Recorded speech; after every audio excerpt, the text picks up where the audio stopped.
Hello बच्चों, सत श्री अकाल। स्वागत है थोड़ा सब एक बार फिर सिक्ख्या है पंजाब ते। जिमें कि तुसी सारे जने स्ट्रेट लाइन देख रहे हो। स्ट्रेट लाइन का साडा लैक्चर नंबर 9th है, 9वां लैक्चर है, जिहदे विच असीं दो चीज़ां पढ़ने वाले हैं। एक असीं सिखांगे कि डिस्टेंस बिटवीन दो पैरेलल लाइन्स किवें कैलकुलेट किया जाता है। की पढ़ांगे जी?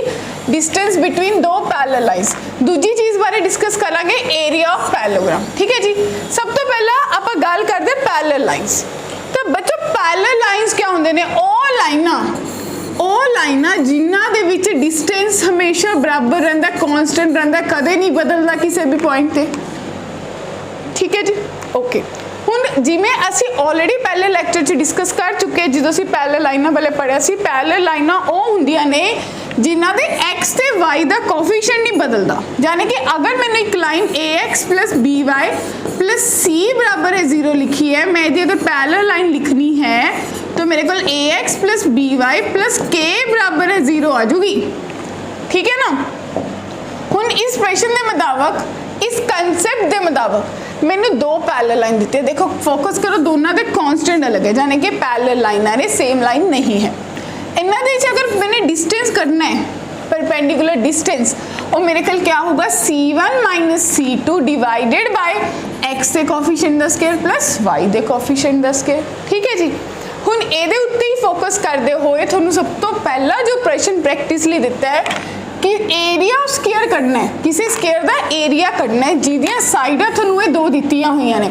हुण जेकर तुसीं साइडां ते ध्यान नाल देखो तो दोनों पैरेलल ने, यानी कि मैनूं ऑपोजिट साइड्स दित्तियां होईयां ने किसी स्क्वायर दियां, एडजेसेंट नहीं दित्तियां। ठीक है जी, नाल लगमियां नहीं दित्तियां, आमने सामने। अगर एक side 3x plus 4y minus 8 बराबर है 0 है, तो दूजी साइड मेरे को 3x प्लस 4y प्लस 2 बराबर है 0। तो ये जी साइड है वो बिल्कुल परपेंडिकुलर डिस्टेंस होएगी, क्योंकि ये भी मैंने पता है कि अगर ये स्क्वायर है तो एंगल 90 का होंदा। तो जाने कि साइड जो है वो मेरे को डिस्टेंस के बराबर आ गई। तो डिस्टेंस का फॉर्मूला मैंने हुनी पिछली स्लाइड पे पढ़िया कि दोनों कांस्टेंट की सबट्रैक्शन -8 माइनस 2 डिवाइडेड बाय 3 का स्क्वायर प्लस 4 का स्क्वायर। तो बच्चे थोड़े को बनया -10 डिवाइडेड बाय 5 मॉडुलस, तो थोड़े को आ गया 2 यूनिट। ये मेरे को साइड आ गई। तो एरिया किदे बराबर हुंदा है? एरिया बराबर हुंदा है साइड का स्क्वायर, किसी साइड का स्क्वायर, यानी कि 2 का स्क्वायर। तो एरिया मेरे को इस दिते हुए प्रश्न का एरिया कढ़न का फॉर्मूला, तो एरिया का उत्तर आ गया 4 स्क्वायर यूनिट्स। ठीक है जी। यानी कि मैनू सब तो पहला इस प्रश्न की सोचना चाहिए सी कि मैंने दो पैरेलल साइडां दी हैं, तो अगर स्क्वायर की गल है तो दो पैरेलल साइड का मतलब बीच वाला जो डिस्टेंस हो मेरी साइड के बराबर है।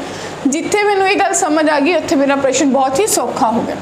अगला, find the equation of a straight line which is equidistant from the given two line.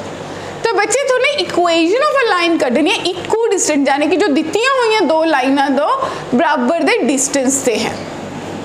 अगर एक लाइन मेरे को L है, दूजी L1 है, ये मान लो L1, ये L2, ਇਹਦੇ ਵਿੱਚੋਂ कोई लाइन पास कर रही है L, जिहदी इक्वेशन तुसी कढ़नी है जिसका डिस्टेंस बराबर होएगा। अगर ये D1 है और इन्होंने दोनों च D2 है, तो प्रश्न के मुताबिक तुहानूं ये दिखता है कि D1 जो है वो D2 के बराबर होएगा।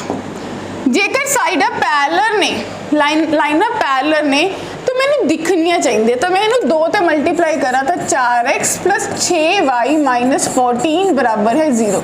हुण एग्जैक्टली पैरेलल दिख रही है। तो मेरे को अगर एक लाइन है 4x प्लस 6y माइनस 14 बराबर है 0, और दूसरी मेरे को बन गई 4x प्लस 6y माइनस 5 बराबर है 0। अगर तीसरी लाइन इन्होंने पैरेलल है तो हुनी मैं तो पैरेलल इक्वेशन किवें बनूगी? 4x plus 6y plus k बराबर है 0। क्यों जी? तो इक्वेशन D1 किधे बराबर आ जाएगा? -14 minus k divided by under root 4 का स्क्वायर प्लस 6 का स्क्वायर मॉडुलस बराबर है D2 डिस्टेंस, किधे बराबर आ जाएगा? k plus 5 divided by under root 4 का स्क्वायर प्लस 6 का स्क्वायर मॉडुलस। डिनोमिनेटर क्या? तो -14 माइनस के मॉडुलस जो निकलेगा प्लस हो जाएगा, यानी कि प्लस के बराबर है प्लस माइनस के प्लस 5। तो दो चीज़ों च ब्रेक होएगा डियर। क्या बनया, या तो 14 प्लस के जो है के प्लस 5 के बराबर होएगा, या फिर 14 प्लस के जो है वो माइनस के माइनस 5 के बराबर होएगा। के ते के कट गया तो इस वैल्यू नूं तो मैनू इग्नोर करना पएगा, 14 5 के बराबर नहीं हो सकता। नेक्स्ट, तो तुसी कह रहे हो कि 2 के बराबर है -19 दे, तो बच्चे के की वैल्यू आ गई -19/2। तो देयरफॉर मेरी required, therefore equation of L किदे बराबर आ गई 4x + 6y - 19 डिवाइडेड बाय 2 बराबर है 0। तो मेरे इस दिते हुए प्रश्न की वो लाइन आ गई जी कि दित्तियां हुई दो लाइनों तो इक्वल डिस्टेंट है, यानी कि मिडल दे विचों पास हो रही है। अगला प्रश्न, प्रश्न कह रहे find the equation of a line passing through the point 2,3 making the intercept of length 2 unit between these two lines। सब तो पहले लाइनां नूं ध्यान नाल देखो, ये दिख रहा है कि लाइनां पैरेलल ने, बिल्कुल सही। तो मेरे को दो पैरेलल लाइनां ने, एक लाइन आ गई दूजी लाइन आ गई। एक लाइन 2x + y - 3 बराबर है 0, तो दूजी लाइन है 2x + y - 5 बराबर है 0। एक कोई तीसरी लाइन है जो इदा इंटरसेप्ट बना के जा रही है, यानी कि इन्हों के बिच वाला इंटरसेप्ट होंगे कट, तो दो लाइनों की जिथे कट रही है तो वो लंबाई 2 के बराबर है, तो पास किसी पॉइंट तो 2,3 चो हो रही है। सब तो पहला ये प्रश्न नूं करन लई मैं इन लाइनों के परपेंडिकुलर डिस्टेंस कढना, distance between two parallel lines, यानी कि डी। तो बच्चे डी किदे बराबर आ जाएगा modulus -3 + 5 divided by under root दे विच 2 का स्केयर प्लस 1 का स्केयर, तो थोड़े को बनया 2/√5 यूनिट्स। ठीक है जी, डी मेरे को आ गया 2/√5। तो यदा मतलब मेरी जो डायग्राम है बिल्कुल सही बनी है, क्योंकि ये जो डिस्टेंस है 2/√5 है, तो जो दो डिस्टेंस है वो स्लांटिंग ही होना चाहिए सी, तो इत्थे कोई एंगल थीटा होएगा। तो अगर मैं इसका बेस कट ला, अगर ये ट्राइंगल ए बी सी है तो बच्चे ए सी का स्केयर प्लस बी सी का स्केयर किदे बराबर आ जाएगा, ए बी के स्केयर के बराबर आ जाएगा।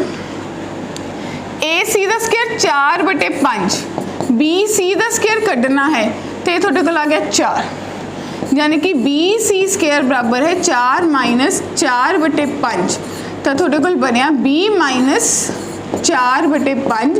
तो माई डियर बच्चा पार्टी थोड़े को बी सी जो है वो किदे बराबर आ गया, जो रूट लोगे 16 16 का रूट 4, तो 4/√5 आ गया, ये वैल्यू आ गई 4/√5। हुण जेकर इन्नी गल आ गई, हुण जेकर मैं tan थीटा कड्डा तो बच्चों tan थीटा किदे बराबर आएगा, tan थीटा थोड़े को आएगा परपेंडिकुलर अपॉन बेस, यानी कि 2/√5 डिवाइडेड बाय 4/√5, तो थोड़े को बनया 1/2। ठीक है जी, हुण सानू कड्डन दी की लोड़ है, सानू इस लाइन की स्लोप कड्डन की लोड़ है। अगर इस लाइन की स्लोप m है और यदि क्लीयरली स्लोप मैनू दिख रही है -2 है, तो मैं कह सकती जो tan थीटा है वो किदे बराबर हुंदा है m1 - m2 divided by 1 + 2m1 m2, यानी कि 1/2, एक स्लोप m है दूजी -2 है डिवाइडेड बाय 1 - 2m। हुण इहनूं हल करांगे, यानी कि बच्चों थोड़े को बनया 1 - 2m जो मॉडुलस है वो 2 गुना मॉडुलस m + 2 के बराबर आ गया। जो असीं इहनूं हल करन लगे तो साडे कोल कितना बनेगा जी, +- 2m बराबर है 2m + 4। इट मीन्स 2m + 4 बराबर है 1 - 2m दे, या फिर 2m + 4 बराबर है -1 + 2m दे। इनू इग्नोर कर दो। ठीक है जी, तो थोड़े को बनया 4m बराबर है -3 दे, तो m का मुल आ गया -3/4। बोलो बनी गल। हुण जिस स्लोप आ गई, पॉइंट पता है, तो इक्वेशन क्या बन जूगी y - y1 बराबर है -3/4 x - 2। ये थोड़े दिते हुए प्रश्न का रिक्वायर्ड सोल्यूशन है। हुण सोच के देखो ये क्वेश्चन कितना लेंथी सी। ਇਹਦੇ ਵਿੱਚ ਤੁਸੀਂ डिस्टेंस भी लगाया, बहुत सारे कंसैप्ट। ਤੁਸੀਂ सब तो पहला पैरेलल डिस्टेंस का फॉर्मूला लगाया, फिर दूसरे से ਤੁਸੀਂ पाइथागोरस लगा के ਉਹਦਾ बेस कढ़िया, फिर ਤੁਸੀਂ एंगल कढ़िया, फिर एंगल बिटवीन टू लाइन्स लगाया, उस तो बाद equation of a line passing through one point ते हैविंग सम स्लोप, वो वाला फॉर्मूला लगाया। यानी कि 5-6 कंसैप्ट, यानी कि पूरा का पूरा स्ट्रेट लाइन मिक्सअप हो गया।